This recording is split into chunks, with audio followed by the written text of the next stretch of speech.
Hello, my dear students. As we were reading chapter 3rd of Economics, Poverty as a Challenge, we read about poverty cases in village areas and urban areas in previous video. What is poverty line? What is poverty? What are dimensions of poverty? Let's start with our next topic, issues related to poverty. Poverty से related issues कौन कौन से हैं, poverty के कारण कौन कौन से इश्यू क्रिएट होते हैं हमारी सोसाइटी में। First one is unemployment, second is size of families. Poverty के कारण अनएम्प्लॉयमेंट बहुत तेज़ी से बढ़ता है, क्योंकि जो पुअर पीपल होते हैं उनके पास इतनी मनी नहीं होती कि वो अपने बच्चों को एजुकेट कर सके। अनएजुकेटेड होने के कारण, इलिटरेट होने के कारण वो अनएम्प्लॉय होते हैं। Size of families, poor peoples की जो फैमिली का साइज़ है वो बड़ा होता है, जिससे पॉपुलेशन ग्रोथ बढ़ती है। पुअर हेल्थ और माल न्यूट्रिशन, पुअर पीपल्स की जो हेल्थ होती है वो पुअर होती है क्योंकि उन्हें हेल्दी फूड नहीं मिलता। चाइल्ड लेबर, पॉवर्टी के कारण चाइल्ड लेबर को बढ़ावा मिलता है। हेल्पलेसनेस, पुअर पीपल हेल्पलेसनेस की ज़िंदगी जीने के लिए मजबूर होते हैं। लैंडलेसनेस, पॉवर्टी के कारण पीपल लैंडलेस हो जाते हैं, वो as a landless labour work करते हैं और ज़्यादा पुअर हो जाते हैं। ग्लोबल पॉवर्टी सिनेरियो, वर्ल्ड में पॉवर्टी का क्या दृश्य है।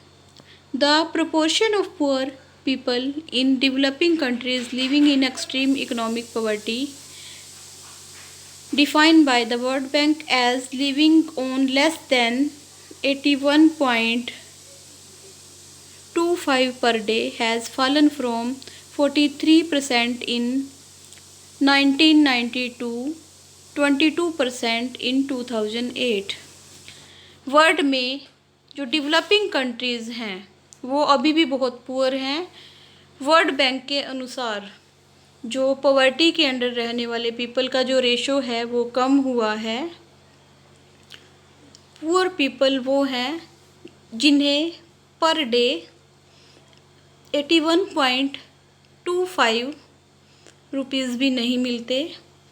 तो ये जो पॉवर्टी रेशो है वो 1990 में 43% था और 2008 के सेंसस के अकॉर्डिंग जो पॉवर्टी का रेशो है वो 22% रह गया। Although there has been a substantial reduction in global poverty, इस तरह से हम देखते हैं कि वर्ल्ड की प्रॉपर्टी में इस तरह से हम देखते हैं कि वर्ल्ड की पॉवर्टी में कमी हुई है, पॉवर्टी का लेवल कम हुआ है। It is marked with great regional differences, ये हर एरिया में अलग अलग है। ऐसा नहीं है कि वर्ल्ड की सभी कंट्रीज़ में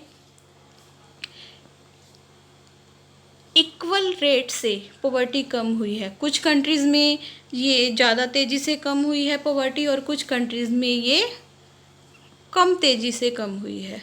जैसे for example, poverty decline substantially in China and southern eastern countries as a result of rapid economic growth। China और साउथर्न एशियन कंट्रीज़ में पॉवर्टी बहुत तेज़ी से कम हुई है क्योंकि वहाँ पे इकोनॉमिक ग्रोथ, आर्थिक विकास बहुत तेज़ी से हो रहा है। And massive investment in human resource development, और ह्यूमन रिसोर्स डेवलपमेंट्स में भी बहुत तेज़ी से इन्वेस्टमेंट्स हो रही हैं। Number of poors in China has come down from 85% in 1988 to 14% in 2008। China में जो पुअर पीपल्स की संख्या है वो 85% से कम होके 2008 में ओनली 14% रह गई थी, और 2011 में ओनली 6% पीपल ही चाइना में पुअर रह गए हैं। In the countries of South Asia, South Asian countries जैसे इंडिया, पाकिस्तान, श्रीलंका, नेपाल, बांग्लादेश, भूटान में the decline has not been rapid, वहाँ पे पॉवर्टी की जो कमी है वो बहुत तेज़ी से नहीं हुई है। Now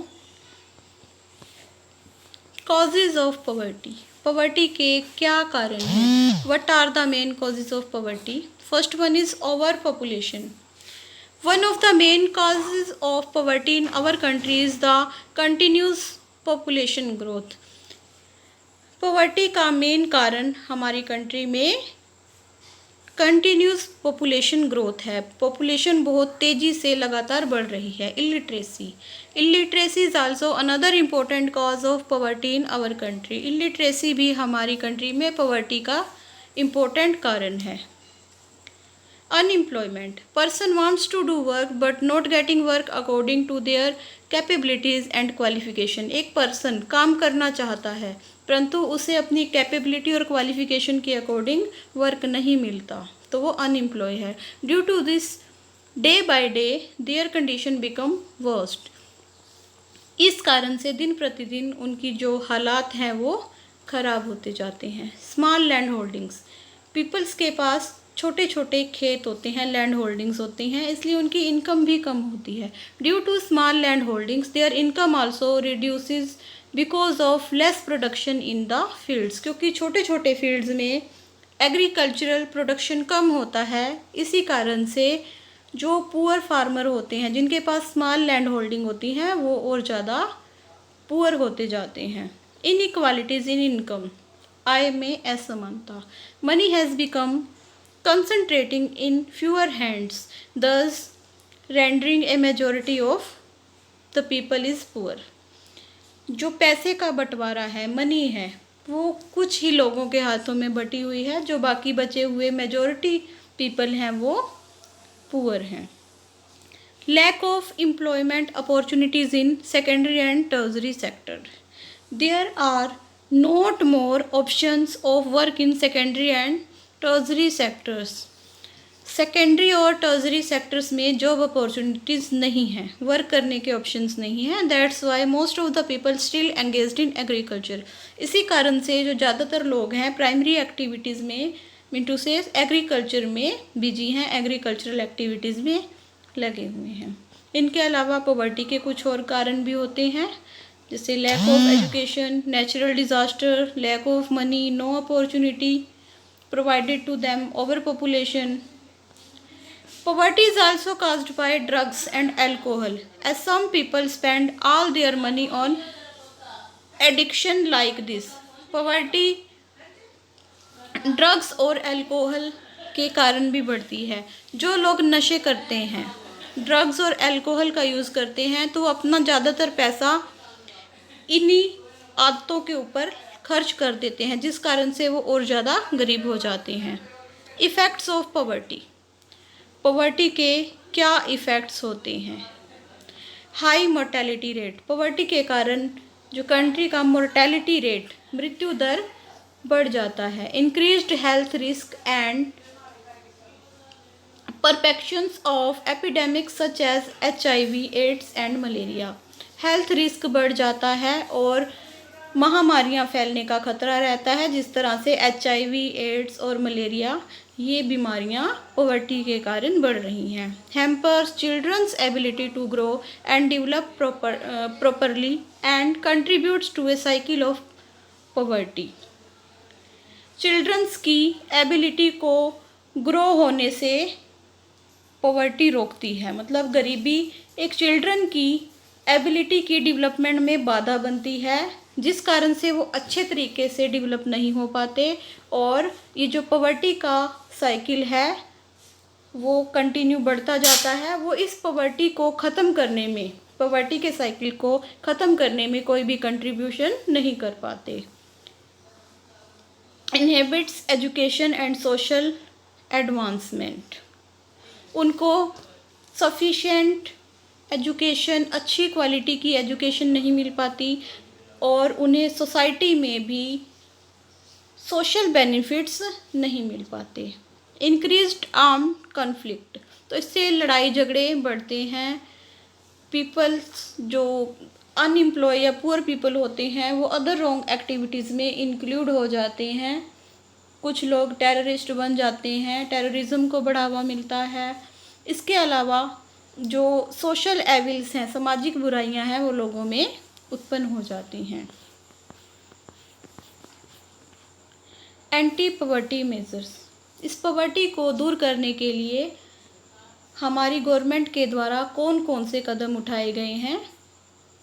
MNREGA, JGSY, SGSY, PMGY, SJSRY, ये कुछ स्कीम्स हैं जो गवर्नमेंट के द्वारा पॉवर्टी को दूर करने के लिए चलाई गई हैं। इनके बारे में हम डिटेल में पढ़ते हैं।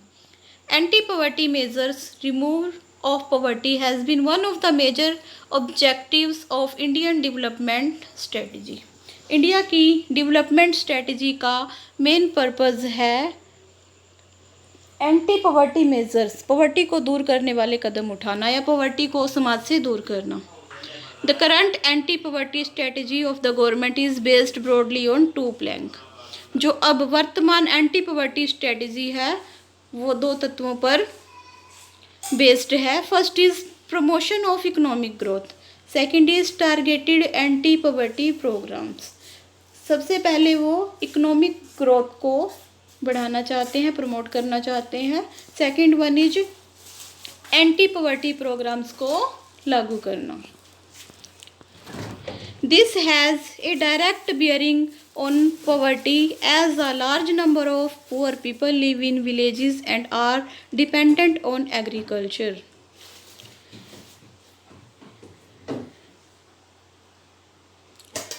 बहुत सारे पुअर लोग जो विलेजेस में रहते हैं, एग्रीकल्चर पे डिपेंड रहते हैं, ये सभी स्कीम्स उन सब के लिए चलाई गई हैं।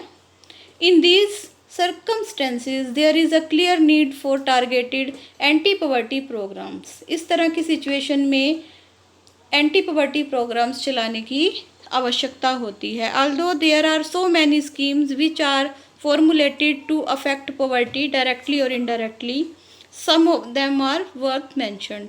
बहुत सारी स्कीम्स चलाई गई हैं पॉवर्टी को सोसाइटी से रिमूव करने के लिए, डायरेक्टली और इनडायरेक्टली।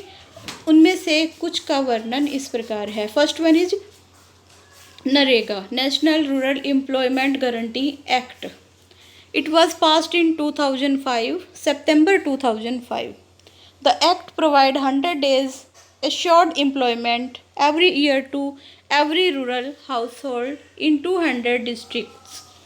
इस एक्ट के दौरान जितने भी पुअर पीपल हैं, रूरल एरियाज़ में रहते हैं, उन्हें 100 days का एम्प्लॉयमेंट प्रोवाइड करवाने की गारंटी दी जाती है। ये स्कीम इंडिया के 200 विलेजेस में अप्लाई की गई जहाँ पे पुअर पीपल्स की संख्या ज़्यादा थी। Later the scheme will be extended to 600 districts. बाद में इस स्कीम को बढ़ा के 600 डिस्ट्रिक्ट तक कर दिया गया। 1/3 of the proposal job would be reserve for women. Total jobs में से जो 1/3 जॉब हैं वो वुमेन्स के लिए रिजर्व की गई। The central government will also establish national employment guarantee fund. Central government भी national employment guarantee fund establish करेगी, सेटअप करेगी। Similarly state government will establish state employment guarantee funds for implementation of the scheme. इस scheme को implement करने के लिए, लागू करने के लिए स्टेट गवर्नमेंट भी स्टेट एम्प्लॉयमेंट गारंटी फंड्स लागू करेगी। Under the programme, if an applicant is not provided employment with in 15 days, ही और she will be entitled to a daily unemploy allowance. अगर इस स्कीम के अंडर किसी पर्सन को अप्लाई करने के बाद 15 दिन तक कोई भी जॉब नहीं मिलती, कोई भी कार्य नहीं मिलता, तो उसे डेली अनएम्प्लॉय अलाउंस दिया जाएगा। मतलब उनको मनी मिलेगी पर डे के अकॉर्डिंग, चाहे वो वर्क करें या ना करें। Rural employment generation programme REGP was launched in 1995. The aim of the program is to create self-employment opportunities in rural areas and small towns। इस स्कीम का जो मेन एम था सेल्फ एम्प्लॉयमेंट अपॉर्चुनिटीज़ प्रोवाइड करना था rural areas में और small towns में। A target for creating 25 lakh new jobs has been set up for programme under the 10th 5-year plan. 10th 5-year plan के under एक target रखा गया कि 25 लाख न्यू जॉब्स क्रिएट की जाएंगी। स्वर्ण जयंती ग्राम स्वरोजगार योजना SGSY ये कब लॉन्च किया गया था? 1999 में। The programme aims at bringing the assisted poor families above the poverty line by organising them into self help groups through a mix of bank credit and government subsidy. इस programme का main लक्ष्य था poor families हैं जो उन्हें poverty line से above लेके आना। किस तरह से वो पॉवर्टी लाइन से अबव लेके आ सकते हैं? सेल्फ हेल्प ग्रुप क्रिएट करके। जो सेल्फ हेल्प ग्रुप हैं उनकी हेल्प बैंक से लोन लेके की जाएगी और गवर्नमेंट से सब्सिडी मिलेगी। फाइनेंशियल हेल्प के द्वारा उनकी हेल्प की जाएगी। अंडर द प्रधानमंत्री ग्रामोदय योजना PMGY ये 2000 में लॉन्च की गई थी। तो इस स्कीम के under additional central assistance is given to state for basic services such as primary health, primary education, rural shelter, rural drinking water and rural electrification. लोगों को एक्स्ट्रा हेल्प दी जाएगी पीपल्स की बेसिक नीड्स को पूरा करने के लिए, जैसे primary health, primary education, rural shelter, rural drinking water and rural electrification. तो सेंट्रल गवर्नमेंट प्रधानमंत्री ग्रामोदय योजना के तहत स्टेट गवर्नमेंट को एक्स्ट्रा हेल्प देगी ताकि वो अपने एरिया में पीपल्स को सर्विसेज प्रोवाइड करें। प्राइमरी हेल्थ की मीन्स हॉस्पिटल्स बनवाएंगे, प्राइमरी स्कूल्स बनवाएंगे, रूरल एरिया के लोगों के लिए घर बनवाएंगे, वहाँ पे फ्रेश ड्रिंकिंग वाटर अवेलेबल करवाएंगे और रूरल एरिया में इलेक्ट्रिफिकेशन बिजली का प्रबंध करवाएंगे। Another important scheme has been the national food for work programme which was launched in 2004 in 150 most backward district of the country. NFWP national food for work programme ये 2004 में launch किया गया था। कंट्री के 150 मोस्ट बैकवर्ड डिस्ट्रिक्ट में से लागू किया गया। The programme is open to all rural poor who are in need of wage employment and desire to do manual unskilled work. ये प्रोग्राम उन लोगों को अवसर प्रदान करता था जो विलेज एरिया में रहते थे और जिन्हें डेली वेज पे एम्प्लॉयमेंट की नीड थी और जो अनस्किल्ड लेबर थे और वो जो मैनुअल वर्क करते थे।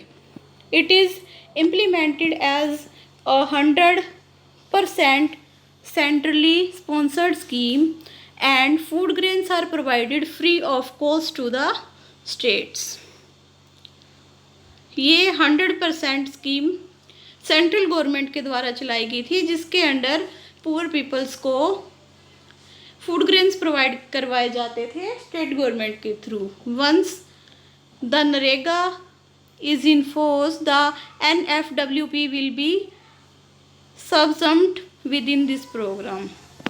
जिस समय नरेगा की स्कीम अपना कार्य कर रही थी तब national food for work programme को भी इस स्कीम में मिक्सअप कर दिया गया। Last one is prime minister Rozgar Yojana PMRY is another scheme which was started in 1993। ये स्कीम 1993 में स्टार्ट की गई। The aim of the programme is to create self employment opportunity for educated unemployed youth in rural areas and small towns.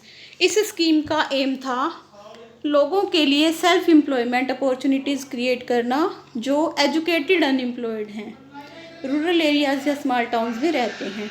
They are helped in setting up small business and industries. उनकी small business and industries setup करने में help की गई। Last topic is the challenges ahead. हमारी country के सामने आने वाले कौन कौन से चैलेंजेस हैं जिन्हें दूर करना जरूरी है। The poverty has declined in India, poverty reduction remains India's most compelling challenge. यद्यपि पॉवर्टी इंडिया में कम हो रही है, फिर भी पॉवर्टी को कम करना इंडिया का सबसे इम्पोर्टेंट चैलेंज रह गया है।